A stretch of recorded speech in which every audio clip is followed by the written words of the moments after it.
प्रिय विद्यार्थियों, आज हम लोग जिस विषय पर चर्चा करेंगे वो विषय मुख्यतः मेटा एथिक्स से संबंधित है। मेटा एथिक्स को हम एडवांस एथिक्स, एनालिटिकल एथिक्स भी कहते हैं। अधिनीति शास्त्र, विश्लेषणात्मक नीति शास्त्र इत्यादि नामों से इसको जाना जाता है। अब तक हम लोग जिस नीति शास्त्र का अध्ययन किए उसको मानकीय नीति शास्त्र या नॉर्मेटिव एथिक्स के नाम से जाना जाता है। और जब हम नॉर्मेटिव एथिक्स की बात करते हैं तो हम लोगों ने ये देखा कि नॉर्मेटिव एथिक्स के जो प्रश्न है वो मुख्यतः ये है कि मानव जीवन के लिए अंतिम शुभ क्या है, उसे कैसे प्राप्त किया जा सकता है। दूसरा जो प्रश्न इससे संबंधित है वो ये है कि कौन सा कर्म उचित है और कर्तव्य क्या है। हमारे कर्मों के औचित्य तथा कर्तव्य का मूलाधार क्या है। हम लोगों ने ये भी देखा कि इन समस्त प्रश्नों का उत्तर स्वार्थवाद, सुखवाद, उपयोगितावाद, अंतःप्रज्ञावाद और आत्मपूर्णतावाद अपने तरीके से देने का प्रयास करता है। यानी इन दर्शन के प्रणेताओं ने अपने अपने ढंग से इन नैतिक प्रश्नों का उत्तर दिया। अब हम लोग एक ऐसे एथिक्स के बारे में चर्चा करेंगे जिसे मेटा एथिक्स या अधिनीति शास्त्र के नाम से जाना जाता है। और अधिनीति शास्त्र जिन नैतिक समस्याओं पर विचार करता है वो नैतिक समस्या मुख्यतः नैतिक निर्णयों से संबंधित है।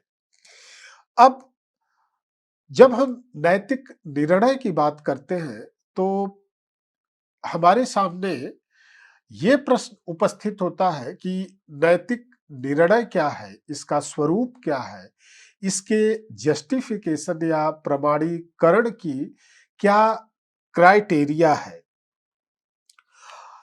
इतना स्पष्ट है कि आ, इस नीति शास्त्र में आदर्श मूलक या मानकीय नीति शास्त्र के जो भी नैतिक संप्रत्यय थे उन नैतिक संप्रत्ययों का विश्लेषण किया जाता है। उन नैतिक संप्रत्ययों के अर्थ का निर्धारण किया जाता है। यह मानव जीवन के ध्येय तथा कर्तव्य पर विचार नहीं करता।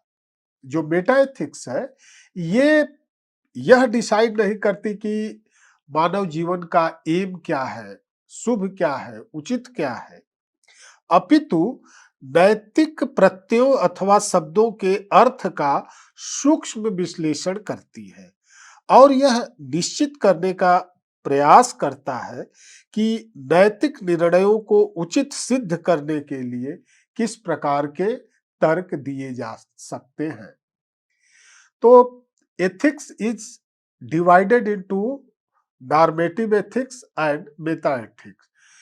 Normative ethics is concerned with investigating the question regarding how one ought to act in a moral sense.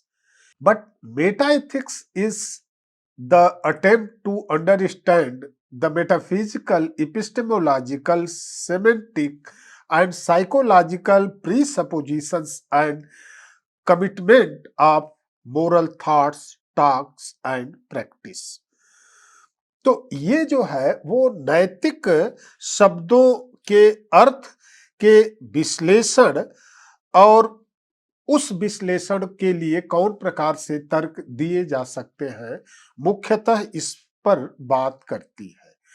अब जब हम मेटा एथिक्स विश्लेषणात्मक नीति शास्त्र की बात करते हैं तो एक चीज तो यह स्पष्ट होता है कि इसकी प्रॉब्लम क्या है।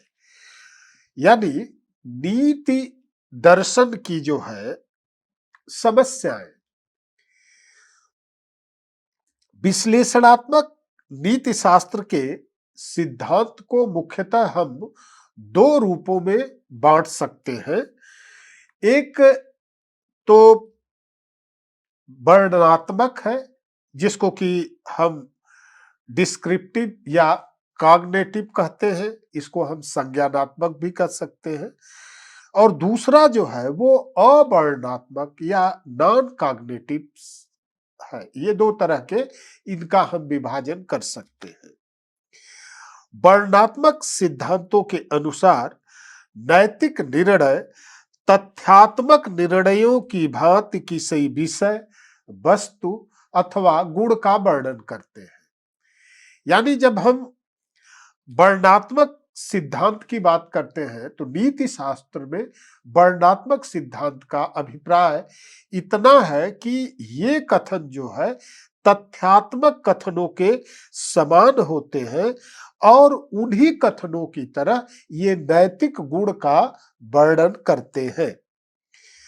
अतः इन दोनों प्रकार के निर्णयों में किसी प्रकार का कोई मौलिक अंतर नहीं है। इसके अंतर्गत यानी जब हम कॉग्निटिव थ्योरी की बात करते हैं या वर्णनात्मक नीति शास्त्र की बात करते हैं तो इसके अंतर्गत जो है वो नेचुरलिज्म या प्रकृतिवाद, व्यक्तिनिष्ठवाद या सब्जेक्टिविज्म तथा वस्तुनिष्ठवाद जो है या ऑब्जेक्टिविज्म जो है, ये प्रमुख रूप से इस कॉग्निटिव थ्योरी में सम्मिलित है। यानी कॉग्निटिव थ्योरी या वर्णनात्मक सिद्धांत के अंतर्गत जो जो स्कूल आते हैं उसमें सब्जेक्टिविज्म है, इसके बाद नेचुरलिज्म है और ऑब्जेक्टिविज्म है। ये तीन तरह की विचारधाराएं जो है ये वस्तुनिष्ठवाद में या वर्णनात्मक या कहें कि कॉग्निटिव के अंतर्गत जो है आती है। दूसरा जो इसका भाग है वो नॉन कॉग्निटिव थ्योरी का है। नॉन कॉग्निटिव थ्योरी में मुख्य रूप से संवेगवाद और परामर्शवाद, इसको हम इमोटिज्म या प्रेस्क्रिप्टिसिज्म कह सकते हैं। अवर्णनात्मक सिद्धांतों के अनुसार नैतिक निर्णय तथ्यात्मक निर्णयों से मूलतः भिन्न होते हैं। यानी हमने डिस्क्रिप्टिव में देखा कि नैतिक निर्णय तथ्यात्मक निर्णयों के समान होते हैं, जबकि नॉन कॉग्निटिव या अवर्णनात्मक सिद्धांत में हम लोग ये देखते हैं कि नैतिक निर्णय जो है वो तथ्यात्मक निर्णयों से भिन्न होते हैं, क्योंकि वे किसी तथ्य का वर्णन मात्र न करके निर्णयकर्ता की भावनाओं को अभिव्यक्त करते हैं, अन्य व्यक्तियों में इन भावनाओं को उत्पन्न करते हैं अथवा दूसरे को कुछ करने या न करने का आदेश देते हैं। तो ये कॉग्निटिव थ्योरी और नॉन कॉग्निटिव थ्योरी के मध्य जो डिफरेंशिएशन है या अंतर है, इससे उसके बारे में पता चलता है। अब इसके बाद जो पहला क्वेश्चन है वो ये है कि वर्णनात्मक नीति शास्त्र की प्रॉब्लम क्या है। What is the basic problems of Meta ethics. अब इस प्रश्न पर यदि हम ध्यान दें तो इसकी पहली जो समस्या है वो ये है कि जब हम मोरल टर्म को यूज करते हैं यानी शुभ, उचित, कर्तव्य आदि नैतिक प्रत्ययों का ठीक ठीक अर्थ क्या है अथवा हम इसकी परिभाषा कैसे दे सकते हैं, इनका स्वरूप क्या है, यह निर्णय आत्मपरक है या वस्तुपरक। दूसरा, चाहिए, उचित का किस प्रसंग में नैतिक महत्व होता है और किस प्रसंग में नैतिक महत्व नहीं होता है। क्या नैतिक निर्णयों को उचित सिद्ध किया जा सकता है? यदि हाँ, तो उसको प्रमाणित करने की कौन कौन सी विधियां हैं? ये सभी समस्याएं जो है एक दूसरे से किसी न किसी रूप में अन्योनाश्रित है, यानी एक दूसरे से कहीं न कहीं संबंधित है। तो ये generally problem of Meta ethics है। Meta ethics deal with the following question are here: moral facts. What is the origin of moral fact? If there are any, how do we learn about moral facts? What is the foundation of moral fact? What is the meaning of term like right and good? Is morality the same for all people? Does morality vary from person to person? Metaethics is divided into two branches: ethical cognitivism and ethical non cognitivism, which are further divided into many branches. Branches of metaphysics, branches of metaethics. Metaethics theories can be broadly categorized into two branches. First, ethical cognitivism, and second, ethical non-cognitivism. एक जो है संज्ञानवाद है और दूसरा जो है असंज्ञानवाद है। ये दो तरह से फिर इसका विभाजन होता है। In ethical cognitivism, ethical sentences can express beliefs which are truth bears and therefore they can be regarded as true or false. Ethical cognitivism includes ethical naturalism, ethical subjectivism, and ethical objectivism. Non-ethical cognitivism hold that the ethical sentences are either true nor false because they do not express genuine propositions, thus implying that moral knowledge is impossible.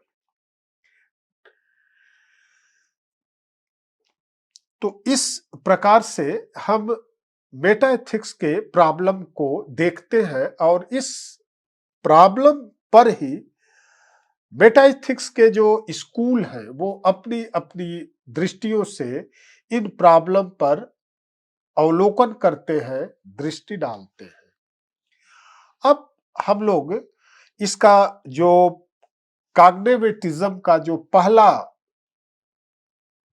अंग है जिसको कि हम naturalism के नाम से जानते हैं, उस नेचुरलिज्म पर थोड़ी सी चर्चा करेंगे। बेसिकली नेचुरलिज्म या जिसे हम प्रकृतिवाद कहते हैं, ये प्रकृतिवाद पूर्णतः जो है ये वर्णनात्मक सिद्धांत है या कॉग्निटिव थ्योरी है। इसके अनुसार नैतिक निर्णय या मोरल जजमेंट जो है वह तथ्यात्मक निर्णयों की भांति पूर्णतः जो है वो वर्णनात्मक होते हैं, डिस्क्रिप्टिव होते हैं और प्रत्येक नैतिक शब्द किसी प्राकृतिक गुण की ओर संकेत करता है। प्रकृतिवादियों का मत है कि नैतिक शब्दों के अर्थ को तथ्यात्मक शब्दों में ठीक ठीक से व्यक्त किया जा सकता है, यानी हम मोरल टर्म को नेचुरल टर्म में ट्रांसलेट कर सकते हैं। अतः नीति शास्त्र भी मनोविज्ञान, रसायन शास्त्र तथा समाज शास्त्र की भांति पूर्णतया जो है वो वर्णनात्मक है। तो पहली चीज तो यह है कि ethical naturalism it's regard ethical judgments and assertion of factual proposition which state psychological, biological, and sociological fact. Naturalism explains ethical concept in terms of natural concepts which are non-ethical. तो वो ये कहते हैं कि नैतिक पदों को हम प्राकृतिक पदों के रूप में ट्रांसलेट जो है वो कर सकते हैं। अब एक चीज तो यह है कि जब हम इसकी बात करते हैं तो पहली चीज तो यह है कि जब हम नैतिक पद को प्राकृतिक पदों में परिवर्तित करते हैं तो उसका मतलब क्या है? इसका मतलब यह है कि जब हम ये कहते हैं कि जो ए है वो गुड है या शुभ है, का अर्थ यह है कि वो ए जो है वो सुखद है। यानी क शुभ है का अर्थ है कि क जो है वो सुखद है। यानी शुभ को हम सुखद के रूप में ट्रांसलेट कर सकते हैं। शुभ जो है वो नॉन नेचुरल टर्म है और सुखद जो है वो नेचुरल टर्म है। क शुभ है का अर्थ है कि कोई एक व्यक्ति या समूह क को पसंद करता है अथवा उसकी इच्छा जो है वो पसंद करती है। ख उचित है का अर्थ है ख अधिकतम सुख उत्पन्न करता है। ख उचित है का अर्थ है कि ख जो है वो अधिक विकसित है। अब स्पष्ट है कि ये जितने भी नेचुरलिस्टिक हैं या जो भी प्रकृतिवादी हैं, इन प्रकृतिवादियों के अनुसार नैतिक निर्णय मूलतः अनुभव पर आधारित होते हैं और अनुभव पर आधारित होने के कारण ये वर्णनात्मक होते हैं। अतः उनका स्वरूप तथा प्रमाणीकरण तथ्यात्मक निर्णयों के स्वरूप तथा प्रमाणीकरण से भिन्न नहीं है। यानी जिस प्रकार से तथ्यात्मक निर्णय होते हैं उनको हम जस्टिफाई कर सकते हैं, उसी तरह से हम मोरल जजमेंट को भी जस्टिफाई कर सकते हैं। दोनों में कोई अंतर नहीं है।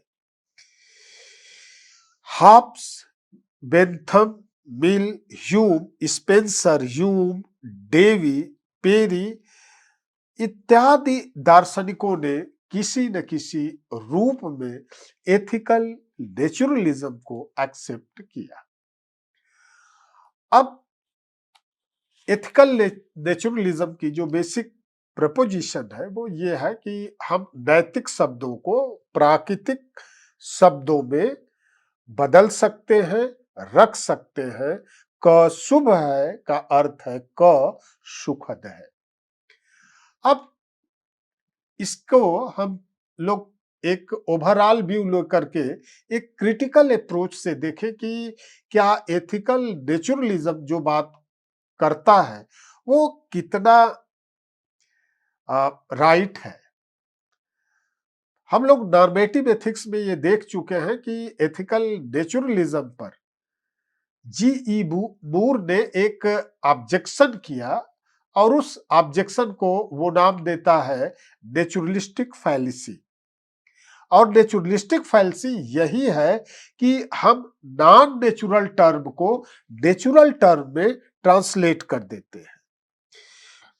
तो प्रकृतिवादी जो है नैतिक निर्णयों की व्याख्या और प्रमाणीकरण की जो बात कर रहे हैं वो पूर्णतया संतोषजनक नहीं दिखती है। इस सिद्धांत में नैतिक निर्णयों को तथ्यात्मक निर्णयों के समान ही मान लिया गया है और इन दोनों प्रकार के निर्णयों में जो महत्वपूर्ण अंतर पाया जाता है उन अंतरों की यहाँ उपेक्षा की गई है। जब हम कहते हैं कि पृथ्वी गोल है तो हम पृथ्वी के गोलाई के पक्ष में या विपक्ष में अपनी भावना व्यक्त नहीं करते हैं, परंतु जब हम किसी व्यक्ति के कर्म को नैतिक निर्णय देते समय हम शुभ या अशुभ कहते हैं तो उससे तटस्थ रहना मेरे लिए संभव नहीं है। यानी एक अर्थ में हम जब कहते हैं कि पृथ्वी गोल है तो केवल इस स्टेटमेंट को हम एक डिस्क्रिप्टिव वे देते हैं या यह कथन हमारा वर्णनात्मक कथन है, परंतु मनुष्य अथवा उसके कर्म के विषय में नैतिक निर्णय देते समय हमारे लिए उस निर्णय से तटस्थ रहना संभव नहीं है। जैसे जब हम ये कहते हैं कि निरपराध व्यक्ति की हत्या अनुचित एवं निंदनीय है, तो हम हत्यारे के इस कर्म के प्रति अपना विरोध अथवा रोष व्यक्त करते हैं। दूसरी प्रॉब्लम यह है कि प्रत्येक नैतिक शब्द अथवा प्रत्यय जो है ये गुणबोधक नहीं होते हैं, क्योंकि उनका उद्देश्य गुणबोधक तथ्यात्मक शब्दों की भांति किसी वस्तु का वर्णन करना जो है वो नहीं होता है। इसी आधार पर जी.ई. मूर ने प्रिंसिपिया एथिका में नेचुरलिज्म के खिलाफ एक फैल्सी देता है, जिस फैल्सी को हम लोग नेचुरलिस्टिक फैल्सी के नाम से जानते हैं। और नेचुरलिस्टिक फैल्सी जिसके बारे में मैं बात कर चुका हूं वो ये है कि मूर जो है वो गुड या शुभ को एक तो सिंपल और नॉन नेचुरल टर्म मानता है और ये कहता है कि इस नॉन नेचुरल और सिंपल टर्म को डिफाइन नहीं किया जा सकता। लेकिन नेचुरलिस्टिक क्या करते हैं कि उस नॉन नेचुरल टर्म को ट्रांसलेट करते हैं नेचुरल टर्म में और ये कहते हैं कि क शुभ है का मतलब यह है कि क सुखद है। सुखद होना जो है मूर कहता है कि ये प्राकृतिक है, जबकि शुभ जो है वो अप्राकृतिक है।